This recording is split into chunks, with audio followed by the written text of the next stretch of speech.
Pan India star Prabhas నటిస్తున్న latest film the Rajasaab. Baahubali తర్వాత భారీ ప్రాజెక్ట్ చేస్తూ వచ్చిన ప్రభాస్ చాలా కాలానికి వింటేజ్ వైబ్ ఇచ్చేలా ఈ సినిమా చేస్తున్నాడు.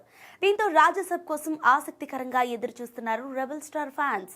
పైగా డార్లింగ్ చేస్తున్న ఫస్ట్ టైం హర్రర్ కామెడీ చిత్రం కావడంతో దీనిపై మంచి అంచనాలున్నాయి. దర్శకుడు మారుతి ఎక్కడా కాంప్రమైజ్ కాకుండా ఈ సినిమాను తెరకెక్కిస్తున్నాడు. ఇప్పటికే రిలీజ్ అయిన ప్రమోషనల్ కంటెంట్ సినిమాపై అంచనాలు పెంచేసింది. టీజర్, థియేట్రికల్ ట్రైలర్, సాంగ్స్ కి మంచి రెస్పాన్స్ వచ్చింది. 2026 జనవరి 9న ఈ సినిమా గ్రాండ్ గా థియేటర్లోకి రానున్న నేపథ్యంలో రీసెంట్లీ సెన్సార్ కార్యక్రమాలు కూడా పూర్తి చేసుకుంది. సెన్సార్ బోర్డు యూఏ సర్టిఫికెట్ జారీ చేయగా 183 నిమిషాల రన్ టైం లాక్ చేశారు. డిసెంబర్ 27న భారీ ఎత్తున ప్రీ రిలీజ్ ఈవెంట్ కు ప్లాన్ చేస్తున్నారు మేకర్స్.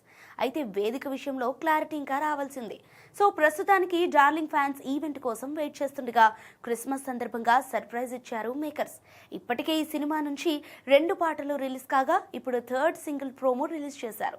రాజే యువరాజే అనే సాంగ్ ప్రోమోను విడుదల చేశారు. ఈ ప్రోమో చూస్తుంటే మరో మెలోడీ చాట్ బస్టర్ లోడింగ్ అని చెప్పాలి. అయితే తమన్ సంగీతం అందిస్తున్న ఈ సినిమాలో ప్రభాస్ సరసన నిధి అగర్వాల్, మాళవిక మోహనన్, రిద్ధి కుమార్ కథానాయకులుగా నటిస్తున్నారు. మరి రాజాసాబ్ ఎలా ఎంటర్టైన్ చేస్తారో చూడాలి.